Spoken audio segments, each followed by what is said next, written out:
शारीरिक संपर्क बनाइबा समय स्त्री और पुरुष उभय निजठारु कम बयसर साथी सहित मिशिबा पाई अधिक इच्छा रखि थांती।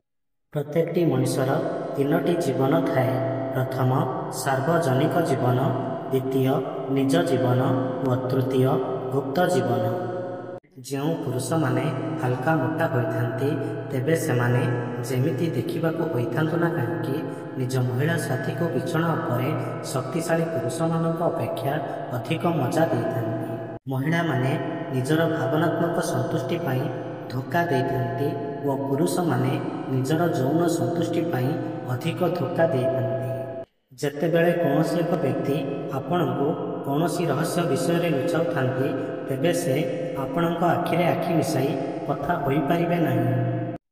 जदि कौनसी पुरुष 30 वर्ष पर्यंत भी विवाह करि नथांती तेबे बुझी जांतु कि तांको उपरे विवाह करिबा पाई जोर दिया जाय नहीं, कारण से तांकर स्वप्न को पूरा करिबा पाई लागि जाइथांती। किंतु किछि लोक तांको भूल बुझिथांती। जहार चिकित्सा कौनसी खुशी करि पारि नथाए तेबे ताहार चिकित्सा कौनसी औषध केबे भी करि पारि नथाए।